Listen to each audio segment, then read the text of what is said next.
Et si Alexandre Dumas vivait aujourd'hui? Même si selon Umberto Eco, l'auteur du Nom de la Rose, l'ouvrage le plus célèbre d'Alexandre Dumas, Le Comte de Monte Cristo, est l'un des romans les plus mal écrits de tous les temps et de toutes les littératures, ce livre n'en est pas moins un chef-d'œuvre. Alexandre Dumas est un monument de la littérature française. Aujourd'hui, au lieu d'écrire à la plume, Alexandre Dumas taperait sur un clavier. Et au lieu d'engager un nègre littéraire ou un prête-plume, comme il est politiquement correct de dire aujourd'hui, il dialoguerait avec une IA. Quel écrivain serait-il en 2025 ? Rappelons-le, Dumas était un génie, mais aussi un entrepreneur de l'écriture. Il dictait à ses collaborateurs, publiait feuilleton sur feuilleton, savait captiver, surprendre, faire vibrer. Il adorait produire vite, beaucoup et toucher le plus de lecteurs possible. Aujourd'hui, avec ChatGPT, Pseudo-Write ou autre IA générative, il aurait trouvé un assistant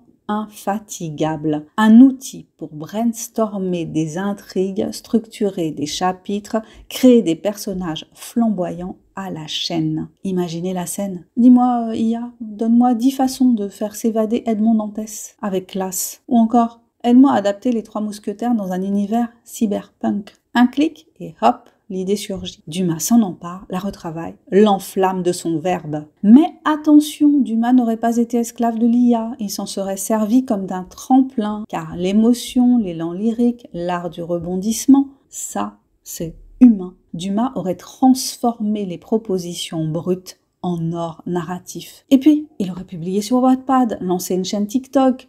Dumas raconte. Il aurait probablement ouvert une école d'écriture, former une nouvelle génération d'auteurs à co-créer avec les machines et bien sûr vendu les droits de ses livres à Netflix, Amazon ou à d'autres plateformes. Dumas, c'était le feu de la narration. Avec l'IA, il aurait écrit plus vite, oui, mais surtout il aurait écrit encore plus grand, des sagas interplanétaires, des romans en réalité mixte, des feuilletons immersifs. Et nous, pauvres mortels du XXIe siècle, avons-nous le panache de Dumas, l'audace de nous approprier ces outils, non pour les craindre, mais pour leur insuffler notre souffle, notre passion, notre voix? Car l'IA n'est rien sans imagination. Et l'imagination, ça, Dumas en avait à revendre. Si ce podcast t'a plu, abonne-toi au blabla de Sandra, partage, like, et puis surtout, commente.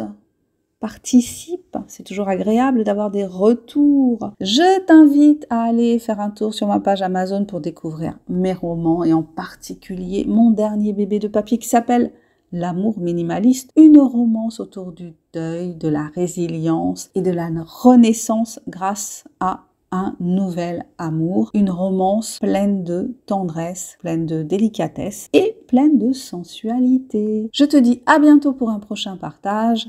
Bye bye!